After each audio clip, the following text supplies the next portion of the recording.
7 দিন হসপিটালে মাত্র 250 টাকায় নাকি ডায়ালিসিস করা হয়। আমার মনে হয় আমি 2014 সাল থেকে এই ডায়ালিসিসের সাথে সম্পৃক্ত। আমার মনে হয় না সারা বাংলাদেশে কোনো জায়গায় 250 টাকায় ডায়ালিসিস হয়। মাননীয় স্পিকার, 2020 সাল থেকে আমার মাও ডায়ালিসিস করতেছে, আজও বদি, আজকেও করছে স্কোয়ারে, যার মূল্য প্রায় 5600 টাকা।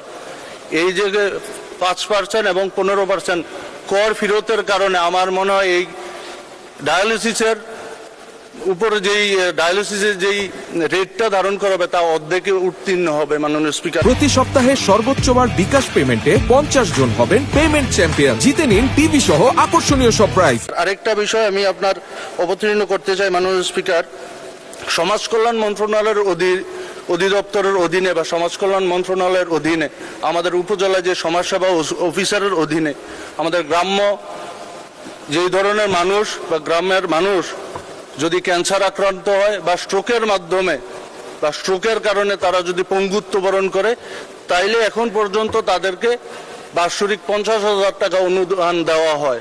কিন্তু গণপ্রজাতন্ত্রী বাংলাদেশ সরকারের মাননীয় প্রধানমন্ত্রী এই 50,000কে 1 লক্ষ টাকায় কিন্তু উত্তীর্ণ করছেন। তা আমার কথা হলো মাননীয় স্পিকার, এই নাগরিক সুযোগ সুবিধাগুলো যদি আপনারা না দেখেন, অনেক মতাদর্শের লোক হয়তো বা এই জায়গায় আছে, অনেকের কথা হলো ব্যাংক নিয়ে কথা বা হাসপাতাল নিয়ে কথা।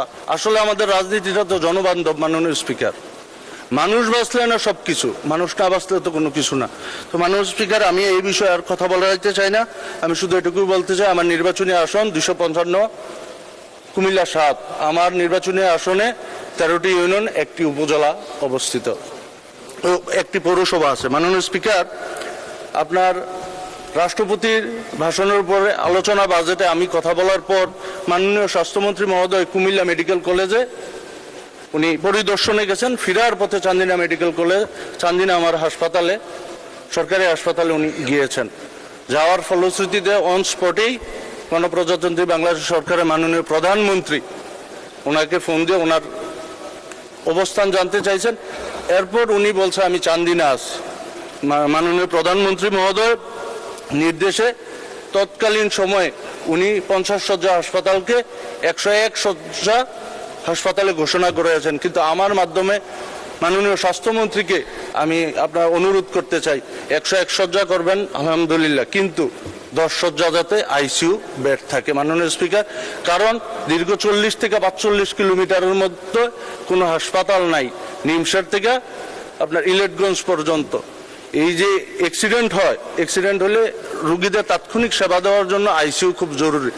আমি আপনার মাধ্যমে মাননীয় স্বাস্থ্যমন্ত্রীকে অনুরোধ করব যাতে 101 শয্যা বিশিষ্ট যে হাসপাতালটি করা হবে এর সাথে যেহেতু 10 বেড আইসিইউ বেড স্থাপন করা হয়। মাননীয় স্পিকার, আরেকটা খুব পরিতাপের বিষয়, স্বাধীন বাংলাদেশের প্রথম সংসদ থেকে শুরু করে এখন পর্যন্ত যদি ধরি, 53 বছরে আমার নির্বাচনী আসনের যাতায়াতের মোট রাস্তা হলো 1110.5 কিলোমিটার। মাননীয় স্পিকার, কিন্তু 53 বছরে এই স্বাধীন বাংলার প্রথম সংসদ থেকে এখন পর্যন্ত যদি ধরি, মাত্র মাননীয় স্পিকার 312 কিলোমিটার কাগজে পত্রে আপনার রাস্তা পাকাকরণ হয়েছে।